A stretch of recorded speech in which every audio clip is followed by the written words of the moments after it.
Negosiasi adalah suatu cara untuk mencapai penyelesaian sama-sama menang dan puas, atau lebih dikenal dengan win-win solution. Seni dan taktik negosiasi, the art and tactic of negotiation. Jadi selamat pagi Bapak Ibu, teman-teman sekalian. Pada kesempatan kali ini saya akan bahas teknik negosiasi secara series ya. Teknik negosiasi ini nanti saya bagi ada negosiasi awal, negosiasi tengah, dan negosiasi akhir. Bapak Ibu, teman-teman semua, apa sih yang dimaksud dengan negosiasi? Negosiasi adalah sederhananya nih Bapak Ibu ya. Kalau yang sudah kita alami, mungkin sebagian Bapak Ibu udah mengalami. Negosiasi adalah suatu cara untuk mencapai penyelesaian sama-sama menang dan puas, atau lebih dikenal dengan win-win solution. Begitu ya, win-win solution.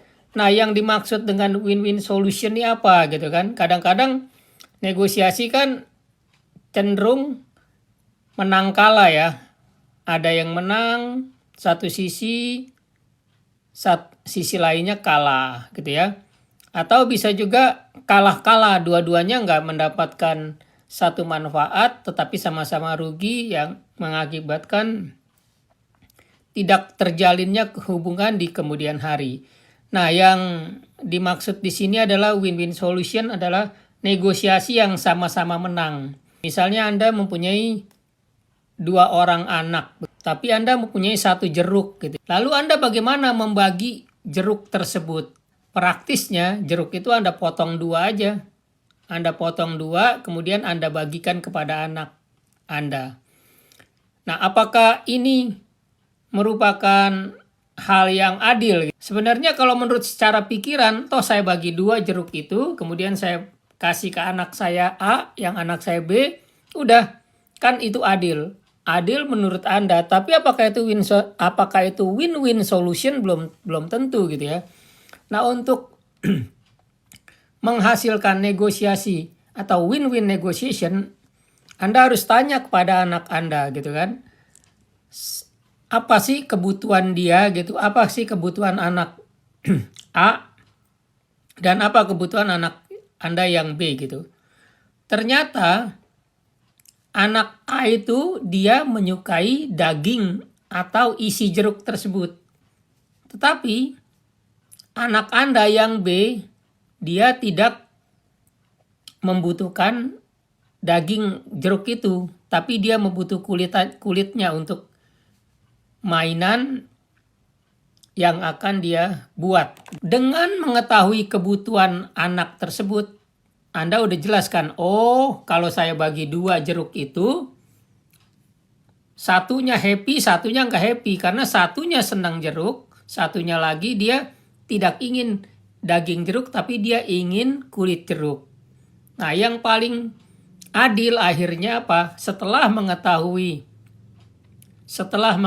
kebutuhan dari kedua anak Anda tersebut, tentunya Anda gampang kan memutuskan untuk dapat win-win solution. Yaitu Anda memberi isi jeruk tersebut kepada anak A, kemudian memberi jeruk kulitnya itu kepada anak B, begitu ya.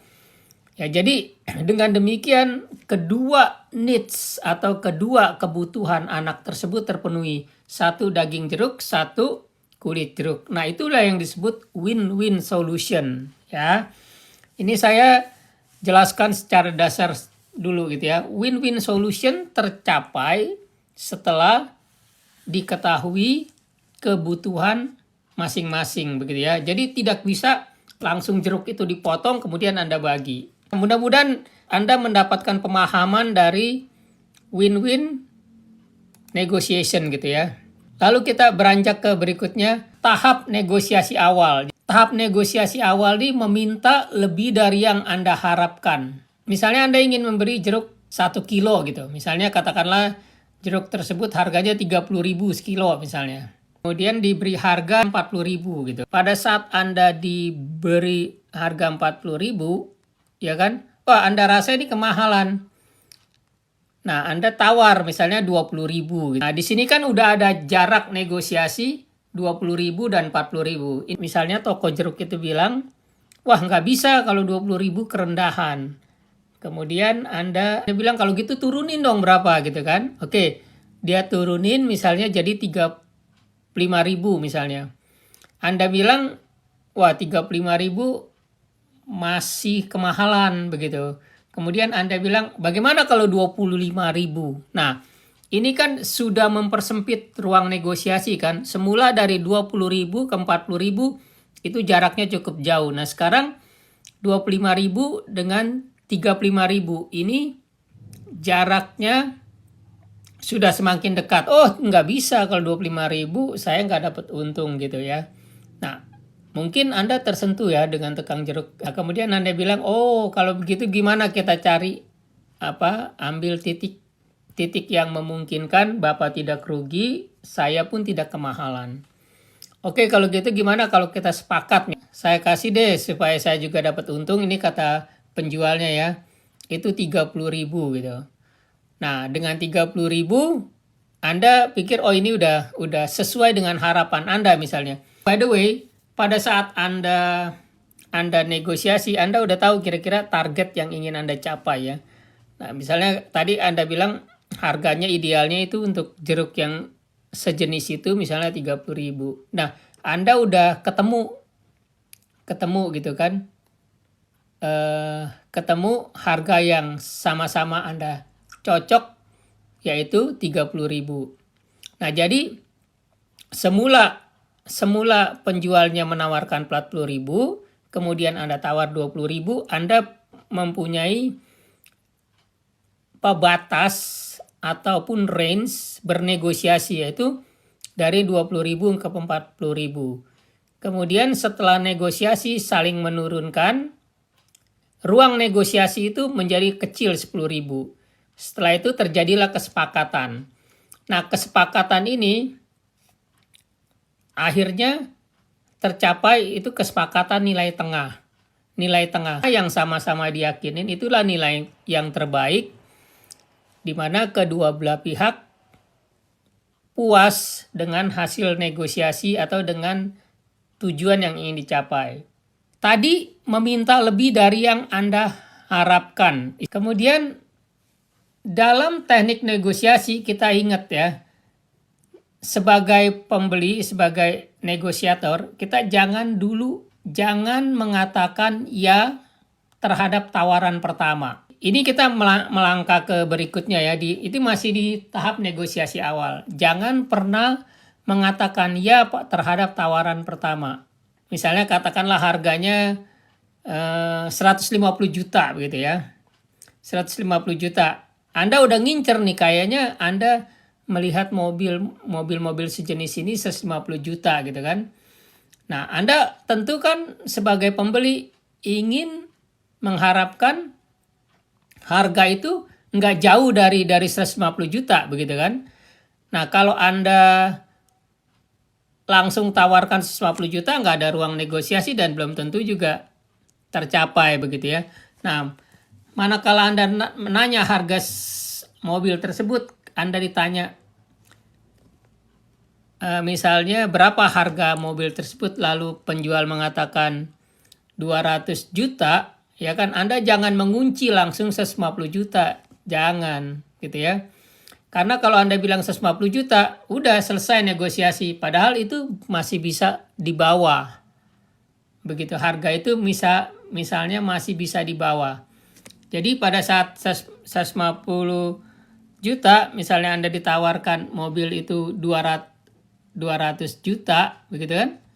Anda bisa bilang, waduh ini kemahalan kalau mobil ini misalnya. Dengan Anda tidak mengunci harga 150 juta, Anda mempunyai ruang negosiasi. Ini biasanya ini di pasaran bukan 100 jutaan ya, yang mobil jenis ini gitu kan. Toh Anda sekedar bicara gitu kan. Oh mana bisa mobil ini mobil bagus. Oh gitu. Kira-kira berapa sih harga pastinya, harga yang kira-kira reasonable untuk mobil ini? Ya udah deh, sebenarnya saya juga nggak enak katanya mobil ini, katakanlah dia bilang ini sekitar sebenarnya sekitar 150 jutaan. Ekspektasinya tadi harga ini Anda kurang lebih tahu ini mobilnya 150 jutaan. Tetapi Anda jangan langsung katakan di kesempatan pertama Anda langsung bilang 150 juta. Jangan.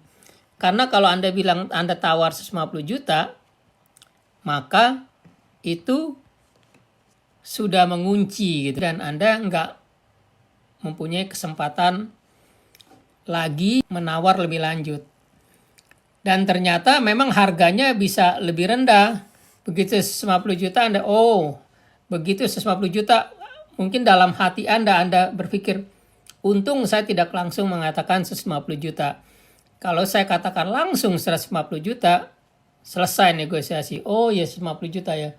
Oh begitu. Mungkin Anda bisa bilang, teman saya kemarin beli mobil ini, dia dapat 140 juta, begitu ya. Nah begitu Anda katakan, 140 juta, kan Anda memancing,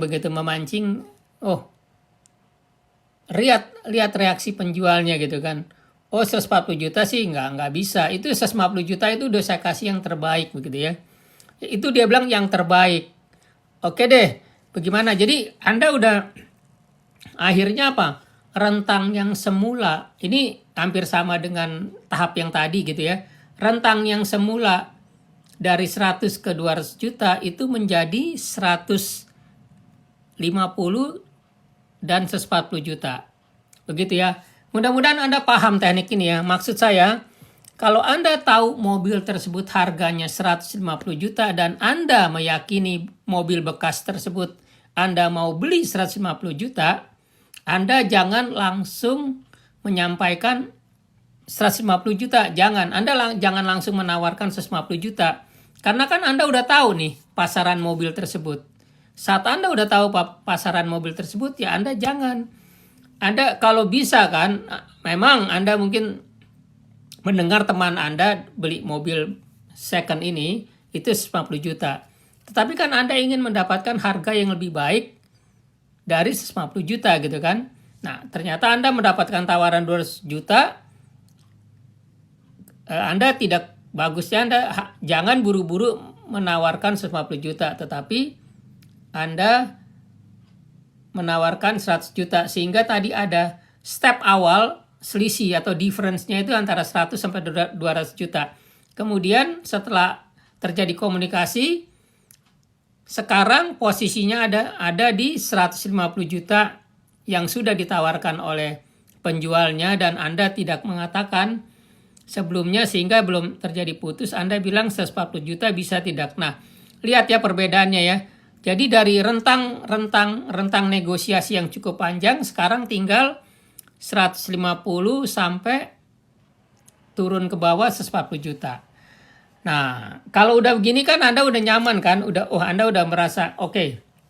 Kalau gitu ada kemungkinan harganya bisa di bawah 150 juta. Lalu Anda tawar, ya gini deh, saya butuh nggak butuh gitu. Ini teknik juga, butuh nggak butuh. Gimana kalau misalnya itu 142 juta gitu. Lalu penjualnya mengatakan, 150 juta itu the best price yang bisa saya beri gitu ya. Tapi untuk Bapak saya turunin deh jadi 148 juta. Ini rentang negosiasinya udah semakin rendah nih. 142 dan 148 juta. Kalau di sini, kalau Anda bisa membaca penjualnya, Anda memperkirakan itu masih bisa harga turun, Anda bilang lagi, bagaimana kalau misalnya Anda naik lagi, misalnya gini deh 144 juta gitu kan, 144 juta. Jadi Anda tawarkan lagi, Anda naikkan lagi harganya jadi 2 juta. Waduh, 144 juta masih belum bisa tuh Pak. Ya, terus Anda bilang, saya sudah menaikkan, barangkali Bapak juga bisa menurunkan harganya. Akhirnya dia turunkan juga dari 148 ke 146. Nah, ini udah semakin dekat Bapak Ibu ya, ini teknik negosiasinya. Jadi dari yang semula rentangnya cukup jauh, 100 kemudian menjadi rentang yang hanya tinggal 10 juta, yaitu 150 dan 40 juta. Kemudian rentang yang berikutnya itu 144 dan 146 juta. Jadi, nah dengan demikian kan sudah semakin dekat. Nah, dalam hal ini kan Anda yang memimpin ya. Kalau semula Anda membiarkan harga itu terjadi apa adanya gitu. Misalnya di benak Anda 50, Anda berpikir itu akan dapat harga yang lebih baik. Lalu Anda bilang, bagaimana kalau kita ambil titik tengah deh supaya jadi? Bagaimana kalau 145 juta gitu kan? Nah, begitu 145 juta kan udah sepakat tuh. Artinya di benak Anda sudah berpikir, oh saya mendapatkan harga 5 juta lebih murah daripada harga yang dibeli teman Anda. Anda sudah mendapatkan keuntungan sebesar 5 juta lebih rendah daripada harga yang Anda tahu dari teman Anda. Yang berikutnya ini melakukan flinch terhadap proposal. Begitu. Flinch ini menampakkan reaksi Anda yang tergoncang, terkejut terhadap proposal atau penawaran harga dari pihak lawan. Misalkan harga rumah tersebut misalnya 1,5 M. Anda bisa menggunakan teknik flinch. Jadi menampakkan reaksi tergoncang atau terkejut terhadap suatu harga yang ditawarkan. Jadi Anda mahal amat ini harga sini ya. Misalnya seperti itu ya. Padahal Anda udah tahu itu harganya nggak mahal Bapak Ibu. Itu harganya nggak mahal tapi harga pasar mahal gitu ya. Jadi, oh ini di sini 1,5 M ya. Dia juga akan berpikir, oh mungkin pembeli saya ini lebih tahu harga yang terjadi saat ini. Dia akan berpikir, oh mungkin ini lawan negosiasi saya atau pembeli ini, dia sudah mendapatkan harga yang terupdate, terbaru. Atau mungkin juga penjual tuh memperkirakan dia sudah tahu harga atau mendapatkan harga dari teman yang baru saja melakukan transaksi gitu ya. Sekarang ke poin berikutnya, yaitu poin yang keempat di dalam negosiasi awal ini, hindari negosiasi yang konfrontatif. Harga yang Anda tawarkan benar-benar mahal. Nah, begitu mengatakan calon pembeli itu mengatakan harga yang Anda tawarkan benar-benar mahal. Seolah-olah, wah Anda salah menawarkan harga nih gitu kan. Nah, Anda jangan langsung konfrontatif dengan mengatakan, siapa bilang Anda tahu dari mana kalau itu mahal? Jangan seperti itu ya. Itu Anda melakukan konfrontatif. Kalau seperti itu udah bubar dah. Nah, jadi jika Anda menentangnya, ia akan memiliki keunggulan personal untuk membuktikan bahwa Anda salah, dialah yang benar. Katakanlah, saya sungguh mengerti apa yang Anda rasakan tentang hal itu. Banyak orang lain akan merasakan sesuatu hal yang sama seperti halnya Anda saat mereka pertama kali mendengar harga itu. Jadi kan Anda menjelaskan dengan tenang, tidak buru-buru konfrontatif, tetapi ya Anda jelaskan memang harga barang yang Anda tawarkan itu memang harga yang pantas. Meskipun demikian, ketika mereka mengamati lebih dekat lagi pada yang Anda tawarkan, mereka selalu menemukan bahwa kami menawarkan harga yang terbaik di pasar. Gunakanlah formula feel, felt, found. Jadi Anda rasakan, ya kan? Anda merasakan, kemudian dia merasakan, kemudian temukan jawabannya. Sehingga dengan tidak menentang apa yang direspon oleh pembeli, Anda sudah menciptakan agar jalan komunikasi atau jalan negosiasi itu tetap berjalan lancar, tetap mengalir. Please subscribe dan bunyikan loncengnya ya. Thank you.